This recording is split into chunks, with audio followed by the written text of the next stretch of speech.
Have you ever felt like you're constantly running, but always a step behind? Like the world is moving at a speed you just can't match? That's exactly how Arman felt every single day. The city buzzed with an relentless energy, a rhythm that wasn't his. People rushed past him, a blur of ambition and purpose, while Arman felt like a forgotten note in a frantic symphony. He tried to keep up. He really did. He set alarms, made to-do lists, drank endless cups of coffee. But it was no use. He was always late, always missing deadlines, always feeling like he was failing at the simple act of living. The world's clock ticked, and Arman's heart just couldn't beat in time. Every morning was a battle.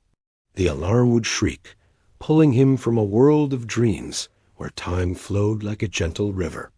Back in reality, it was a waterfall, threatening to pull him under. He'd rush through his morning, spilling coffee, grabbing mismatched socks, his mind already spinning with the day's impossible demands. At work, his colleagues moved with a slick, practiced efficiency. Their keyboards clicked in a rapid, confident staccato. Arman's fingers fumbled, his thoughts scattered. He'd stare at his screen, the tasks piling up, a mountain of expectations he could never hope to climb. His boss would sigh.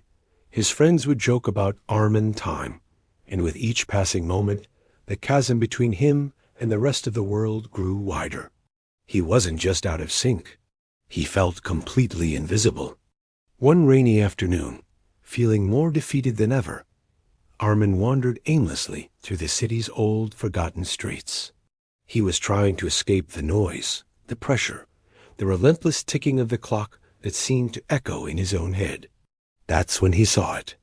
Tucked away between a modern cafe and a closed-down bookstore was a tiny shop he'd never noticed before. The sign above the door, carved from dark, weathered wood, simply read, "The Watchmaker." There were no flashy displays, no digital clocks flashing the time. Just a single beautiful hourglass in the window, its sand falling in a slow, mesmerizing dance. Something about it felt different, calm. It was a pocket of silence in a world of noise. Drawn by a strange curiosity, a pull he couldn't explain, Arman pushed open the heavy wooden door and stepped inside. The air inside was thick with the scent of old wood, brass, and something else. Something timeless.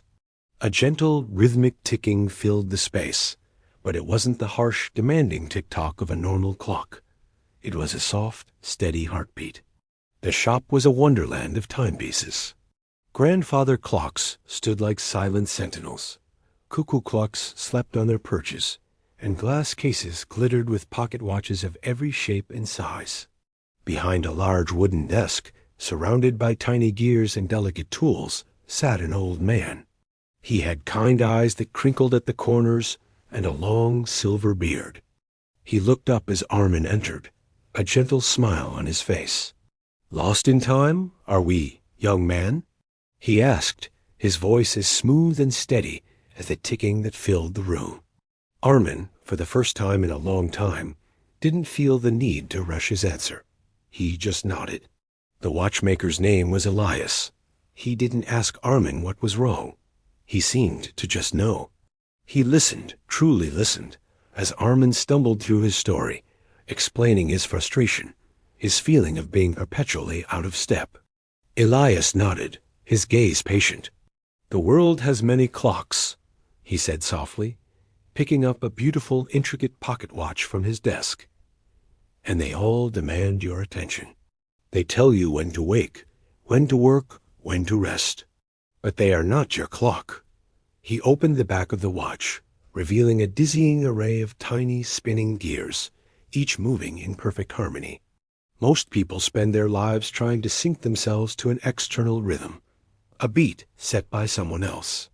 They exhaust themselves chasing a time that was never meant for them. They forget to listen to the most important timepiece of all. Elias paused, his eyes meeting Arman's. "The one inside you?" Elias began to teach Arman not about keeping time, but about feeling it. He didn't give him a new schedule or a faster watch. Instead, he gave him simple tasks. He asked Arman to listen to the rhythm of his own breathing, to feel the steady, reliable beat of his own heart. He taught him to observe the slow, deliberate way a spider spun its web, or the patient unfurling of a new leaf on a plant. Time is not a race, Arman. Elias would say. It is a dance. And you have your own unique music. He showed Arman how to find his internal rhythm, that personal pace where his mind was clear, his hands were steady, and his actions felt effortless and true. It was a slow process. At first, Arman was restless, his mind still buzzing with the world's frantic energy. He wanted to rush, to finish, to achieve. But Elias was always there, a calm anchor in his storm, reminding him to breathe, to listen, and to trust his own tempo. Slowly, almost imperceptibly at first, things began to change. Arman started to find his flow. When he focused on a task, whether it was polishing a tiny gear in Elias's shop or writing a report at work, he would lose himself in the moment.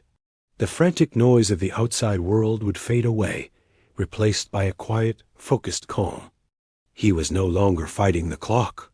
He was moving with it, in his own time. His work improved. His ideas became clearer, his execution more precise. He was still the last to leave the office sometimes, but it was no longer out of panic. It was because he was absorbed, creating something he was proud of. His boss noticed the change in the quality of his work. His friends noticed he was more present, more relaxed. He still wasn't the fastest person in the room, but he was no longer struggling to keep up. He was simply Arman, moving at his own perfect pace. One day, Elias handed Arman a small, simple watch. It had no numbers, no markings, just a single, smoothly sweeping hand. "This is for you," Elias said. "It doesn't tell the world's time. It's here to remind you of your own." Arman looked at the watch, then at the old man who had changed his life. He understood. The watch wasn't a tool to measure his life against others, but a symbol of the inner clock he had finally learned to hear. He didn't need to be faster. He just needed to be in tune with himself. He had discovered that true productivity, true happiness, wasn't about speed. It was about rhythm, his rhythm. He had stopped trying to catch up with the world and had instead let the world catch up with him. Arman's story isn't just about a magic watchmaker. It's a reminder for all of us who feel overwhelmed by the relentless pace of modern life. We're constantly bombarded with messages to do more, be faster, and achieve more. But what if the secret isn't to speed up, but to slow down and listen? To find that internal rhythm where we do our best work, where we feel most alive. Maybe time isn't an enemy to be conquered, but a partner to dance with. Like Arman, we can all learn to hear our own music and move to its beat. It's about giving ourselves permission to exist at our own pace, to honor our own unique tempo in the grand symphony of life. What's your rhythm? Perhaps it's time to quiet the noise and find out. Thank you so much for joining me on this journey into the story of Arman and the Watchmaker of Invisible Time. If this story resonated with you, if you've ever felt out of sync with the world, please hit that like button and share your thoughts in the comments below. I'd love to hear about your own experiences with time and rhythm. And don't forget to subscribe for more stories that make you think and feel. Until next time, find your rhythm and dance your dance. Thanks for watching.